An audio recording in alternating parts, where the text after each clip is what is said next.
Shalom Bapak Ibu, selamat pagi, semangat pagi. Iya, oke, boleh ditayangkan slide-nya. Perkenalkan dulu Bapak Ibu, nama saya Pendeta Christina Febri Untari Ospara. Saya melayani di GKI Keranggan. Keranggan ada yang tahu Bapak Ibu di mana letaknya? Di Cibubur ya, karena tadi ada yang mengira saya Keranggan Jawa Tengah gitu ya. Kebetulan ada juga Keranggan di sana. Saya melayani di GKI Keranggan bersama dengan Pendeta Iman dan Pendeta Dharma. Boleh next slide.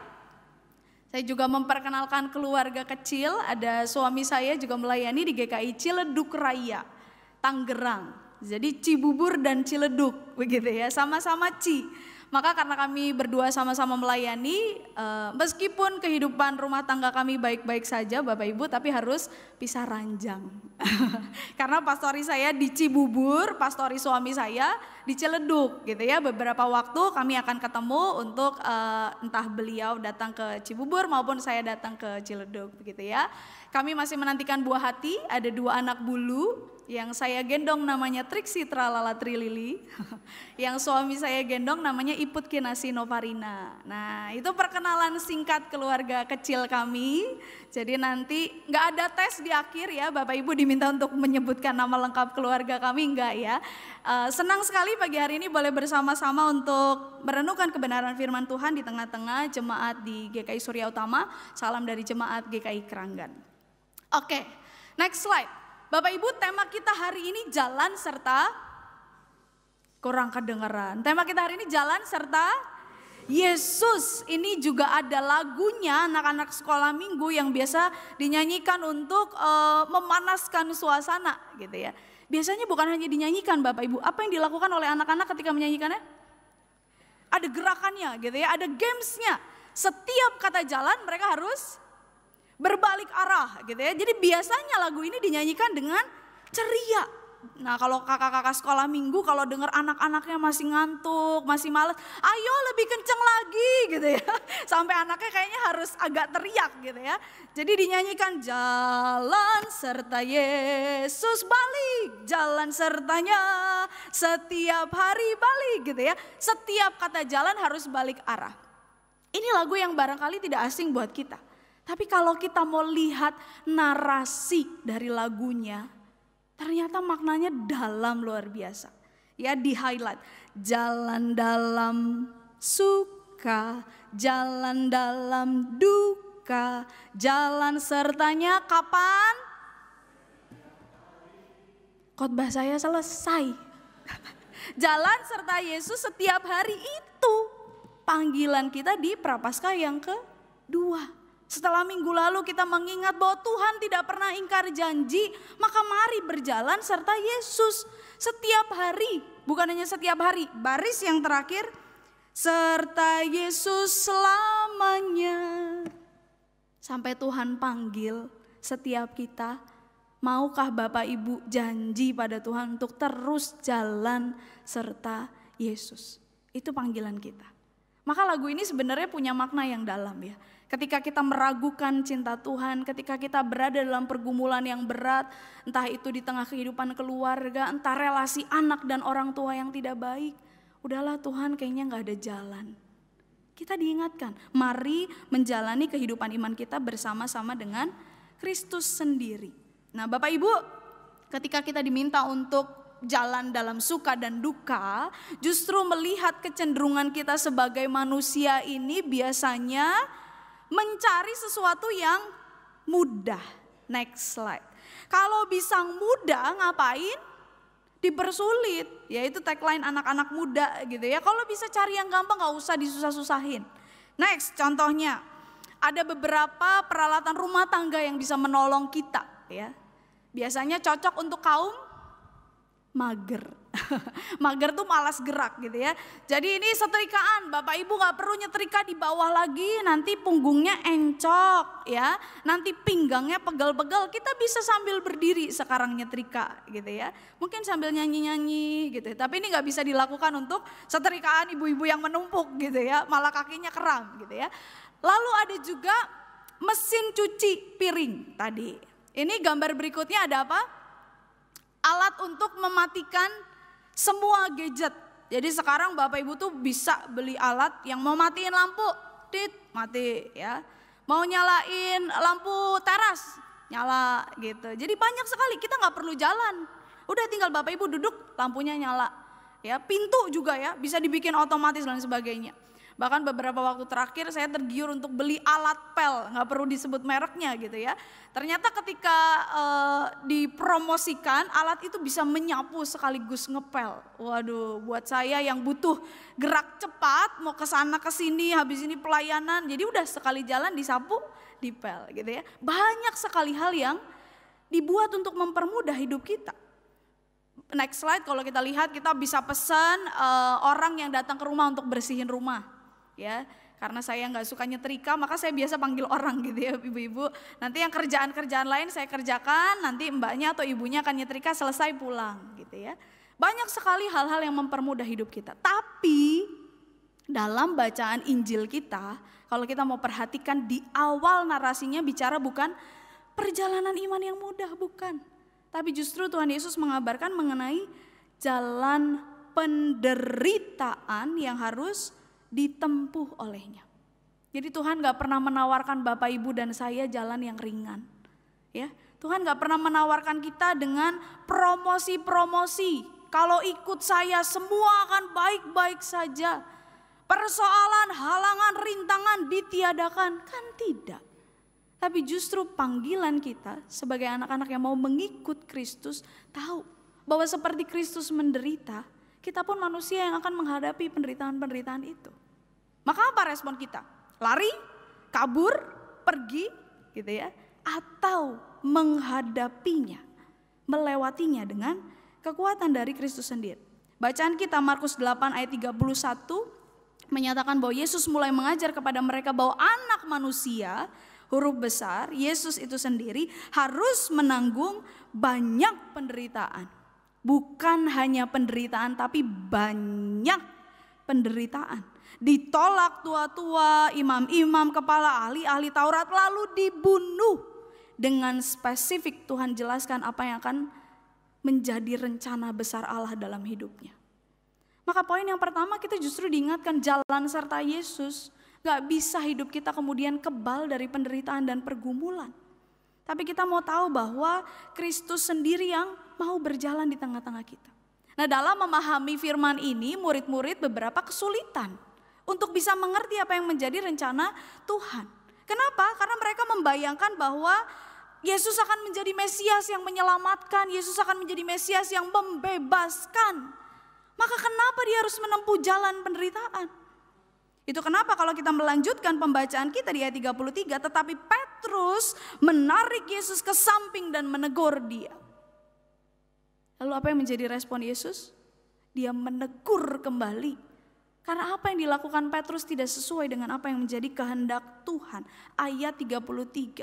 Enyahlah iblis sebab engkau bukan memikirkan apa yang dipikirkan oleh Allah, melainkan apa yang dipikirkan oleh manusia. Enyahlah iblis ini kalau kita melihat dalam bahasa Yunani opsio. Ya, pergilah ke belakangku iblis, get behind me Satan. Kadang-kadang kecenderungan kita manusia juga ingin menginterupsi jalannya Tuhan. Saya gak mau kalau begini, saya gak mau kalau perjalanannya berat, saya gak mau kalau salib yang harus saya pikul. Maka kita punya rencana sendiri, hati-hati. Pertanyaannya, apakah rencana kita sesuai dengan kehendak Kristus atau bukan? Apakah yang menjadi rencana kita sesuai dengan ego kita saja atau kehendak Kristus? Dalam masa Prapaskah setiap kita diundang untuk masuk dalam penyangkalan diri. Ada beberapa yang minta didoakan untuk berhenti merokok, untuk menjauhkan kemarahan, untuk menjauhkan kebencian, untuk mau lebih sabar. Semua itu bukan hal yang mudah, Bapak Ibu. Mungkin buat orang-orang ngapain sih menderita jadi orang Kristen? Udah terserah. You only live once, kata anak muda. Tapi kita tahu ini panggilan kita untuk mau sejalan dengan apa yang Kristus kehendaki, mau selaras dengan apa yang Tuhan kehendaki. Maka berjalan di belakang Tuhan jadi panggilan kita. Meskipun penderitaan yang harus kita pikul. Di ayat 34 disampaikan Yesus memanggil orang banyak dan murid-muridnya dan berkata, jika seseorang mau menjadi pengikutku, ia harus, kita baca bersama, menyangkal dirinya, memikul salibnya, dan mengikut aku. Saya nggak tahu Bapak Ibu ini khotbah Markus keberapa kali yang Bapak Ibu dengar tentang menyangkal diri, memikul salib, mengikut dia. Barangkali udah bukan 1-2 kali, ya. Artinya ini tema yang akan berulang terus menerus. Tapi pertanyaannya, apakah kita mau hidup dalam jalan penderitaan bersama dengan Kristus yang memimpin dan menolong kita? Itu poin yang pertama. Poin yang kedua, kita diajak untuk jalan serta Yesus dalam pengharapan. Ya, ketika banyak di antara kita yang menghadapi pergumulan-pergumulan, sehingga kadang jauh sekali terlihat dari mata kita apa yang menjadi rencana Tuhan di depan. Tak terlihat, mustahil untuk kita bisa tahu, ini misteri. Tapi maukah kita tetap berpengharapan, bahkan dalam ketidakpastian hidup kita? Bacaan pertama, kisah yang tidak asing juga, Abram dan Sarah, ya. Tuhan memberikan janjinya kepada mereka di usia Abram yang keberapa dalam bacaan kita tadi? 99 tahun. Dan istrinya dikurangin 10, 89 tahun, ya. Kalau kita memperhatikan dalam bacaan Kejadian 17, aku akan mengadakan perjanjian antara aku dan engkau, dan aku akan membuat engkau sangat banyak. Di ayat selanjutnya, engkau telah kutetapkan menjadi bapa sejumlah besar bangsa. Tapi menarik, bacaan satu ini ternyata punya benang merah dengan kitab Roma yang juga kita baca di bacaan yang kedua. Maka ketika di Roma 4 ayat 19 dikatakan imannya, iman siapa? Iman Abraham tidak menjadi lemah. Walaupun ia menyadari bahwa tubuhnya sudah seperti mati, karena ia sudah berusia kira-kira 100 tahun dan bahwa rahim Sarah telah mati. Secara biologis mustahil, ya. Untuk usia tertentu, ibu-ibu akan masuk dalam masa menopause. Tapi justru sesuatu yang terlihat mustahil sekalipun, ketika kita mau terus berpengharapan, ketika kita mau berjalan bersama dengan Tuhan yang janjinya ditepati, di tema kita minggu lalu, ya, janjinya yang tidak akan pernah dia ingkari, maka kita poin yang kedua diajak untuk berjalan dalam pengharapan. Tidak mudah Bapak Ibu, karena pergumulan demi pergumulan terus kita hadapi, ya. Pergumulan demi pergumulan di tengah usaha yang bangkrut. Setelah pandemi tidak sedikit orang-orang yang gulung tikar. Dari usaha makanan, banting setir, usaha yang lain, dan lain sebagainya. Beberapa orang sudah mulai tidak percaya. Gimana Tuhan? Sekarang kebutuhan lebih besar daripada yang bisa saya dapatkan. Gimana Tuhan, saya sudah menanti pasangan hidup bertahun-tahun. Saya sudah menantikan buah hati bertahun-tahun. Kayaknya doa-doa kita gak terjawab. Kita doa, kita minta, kita usaha. Ini momen-momen yang tidak mudah. Yang seringkali membuat kita jauh dari pengharapan itu tadi. Ya, sakit yang tak kunjung pulih. Mungkin Bapak Ibu ada juga yang mendampingi keluarga yang bukan hanya sakit 1-2 minggu, 1-2 bulan, tapi barangkali bertahun-tahun. Di momen-momen itulah kita diingatkan untuk senantiasa mau punya pengharapan. Jalan serta Yesus dalam suka, dalam duka, sertanya selama-lamanya. Kalau tidak ada pengharapan itu maka ya sudah. Kita seperti zombie yang berjalan tanpa ada spirit dalamnya. Kita seperti seorang mati yang berjalan tanpa ada kegairahan. Karena kita punya sumber kekuatan dari Kristus sendiri. Bapak Ibu, kalau kita melihat gambar selanjutnya ada sebuah jembatan. Ada Bapak Ibu yang suka menonton drakor, boleh angkat tangan? Ada ya, beberapa di antara kita mungkin suka menonton drakor. Ini salah satu jembatan yang ada dalam beberapa film Korea. Jadi kalau Bapak Ibu pernah nonton atau anak-anak muda pernah nonton Startup, My Love from Star, Han River Police, ya, ada beberapa scene yang menggunakan jembatan ini. Tapi Bapak Ibu, di tengah jembatan yang terlihat romantis dan indah ini, ternyata ada kisah pilu. Karena apa?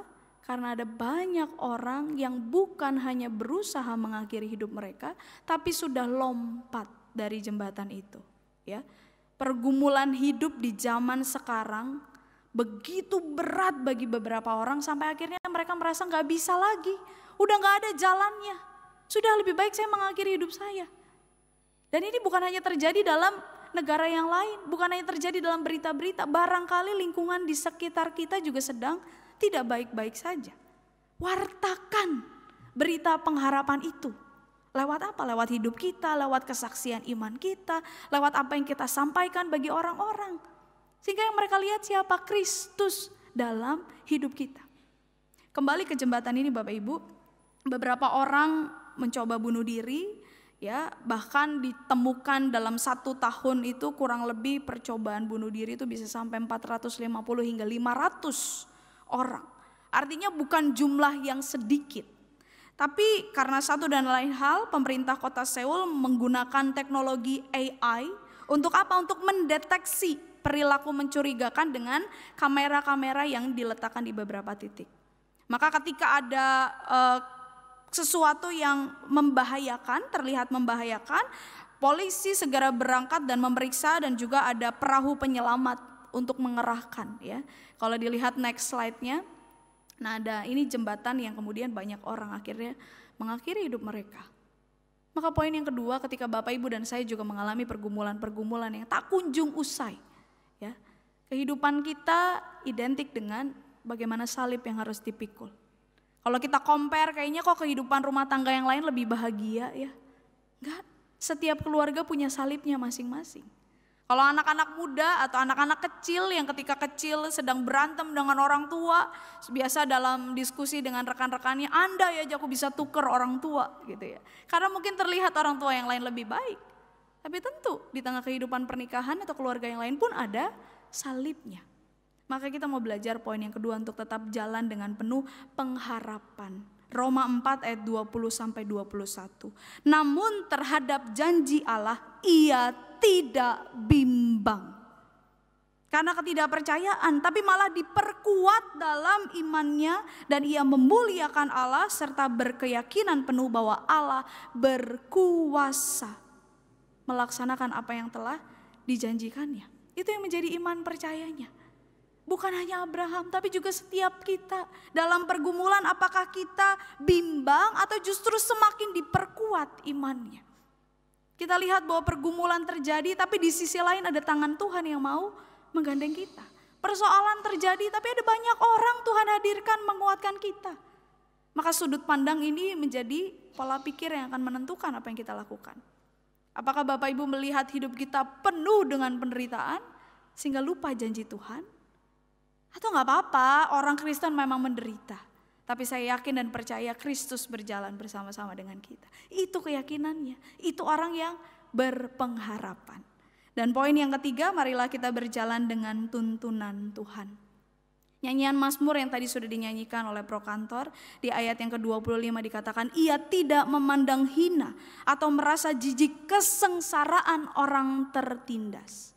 Maka sampaikanlah permohonanmu, sampaikanlah doamu kepadanya karena dia Allah yang akan mendengarkan. Ya, tadi begitu baik dinyanyikan oleh Pro Kantor, tapi kita diajak bukan hanya sekedar menyanyikan Mazmur ini, tapi juga mau belajar seperti pemazmur. Yang meskipun doa-doanya tidak dijawab, meskipun pergumulan dihadapi, dia tetap mau memuliakan Allah dalam hidupnya. Kalau ada di antara Bapak Ibu dan saya yang memang sedang berjuang dalam pergumulan, teriak, sampaikan pada Tuhan. Karena dia tidak memalingkan wajahnya, dia akan mendengar, dia akan membuka telinganya bagi setiap kita, dia akan berjalan bersama-sama dengan kita. Next slide.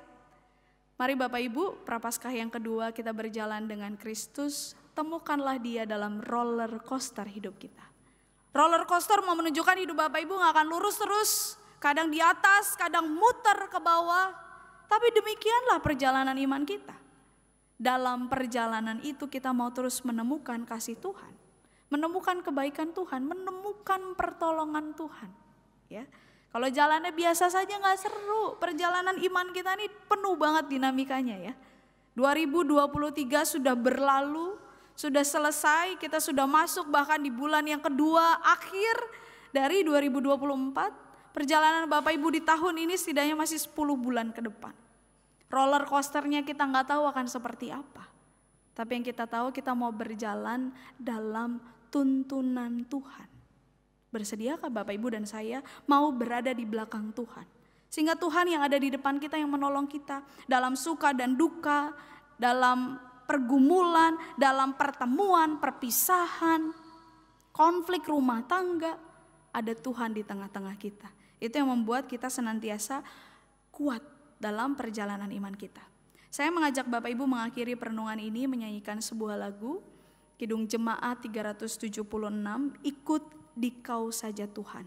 Di ayat yang kedua, ikut Dikau di sengsara. Bukan hanya Tuhan. Tuhan telah memberikan teladannya masuk dalam penderitaan. Kita juga mau menjalani penderitaan-penderitaan kita di tengah kehidupan iman.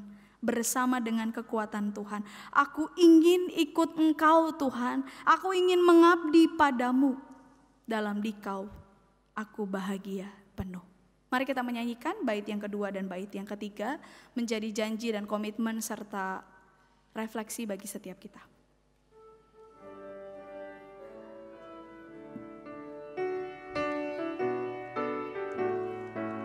Ikut Dikau di sengsara.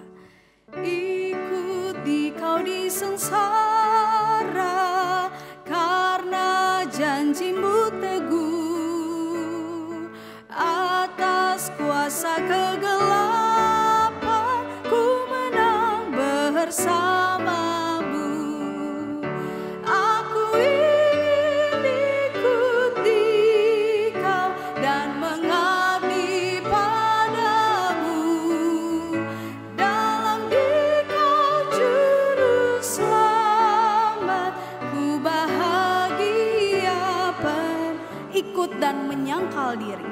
Ikut dan menyangkal diri, aku buang yang fana,